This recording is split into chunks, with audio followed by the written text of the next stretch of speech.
Como sus 4 hijos se negaban a volver a casa para reunirse, un padre anciano tuvo de repente una idea. Decidió cruzar todo el país para visitar a cada uno de ellos y comprobar si realmente eran felices. Cada vez que veía a uno le hacía la misma pregunta sencilla. You happy? What do you mean? You happy?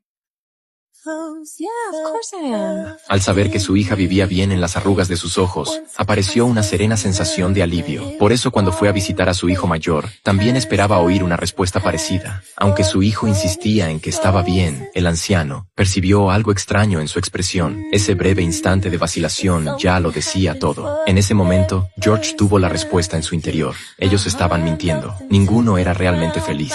No lograba entender por qué sus hijos le ocultaban la verdad. Para aclarar la situación, George invitó a los 4 a casa para pasar juntos el Día de Acción de Gracias. Sin embargo, el día anterior a la fiesta, la hija mayor llamó para decir que estaba muy ocupada con el trabajo y que no podía regresar. Aunque George se sintió decepcionado, aún conservaba una pequeña esperanza. Al fin y al cabo, todavía tenía otros 3 hijos. Después escuchó los mensajes de voz restantes, uno tras otro. Todos dijeron que no podían ir. El trabajo era demasiado exigente. Como padre, George sentía una mezcla de emociones difícil de describir. Pero ¿qué podía decir?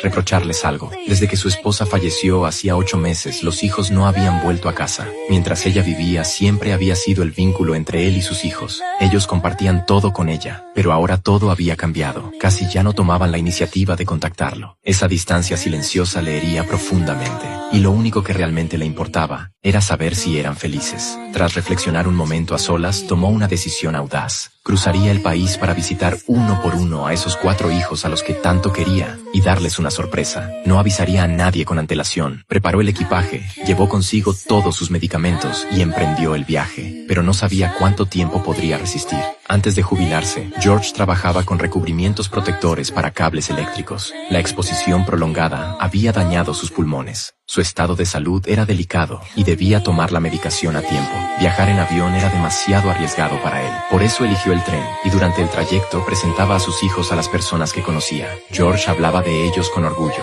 Su hijo mayor trabajaba como revisor de trenes. Su hijo menor era pintor. Su hija pequeña era bailarina profesional y la hija mayor era directiva de una empresa. Cada vez que hablaba de ellos, sus ojos se llenaban de un orgullo sincero. Tras un largo día de viaje, llegó al apartamento de su hijo Jack. Tocó el timbre una y otra vez, pero nadie respondía. Se sentó en los escalones frente a la puerta a esperar, pensando que quizá Jack estaba trabajando hasta tarde. Pasaron varias horas. Seguía sin haber movimiento. Decepcionado, George se dio la vuelta para marcharse, pero al pasar frente a una galería de arte cercana, algo llamó su atención. Era un cuadro cuya pincelada le resultaba muy familiar. Bajó la mirada hacia la etiqueta donde aparecía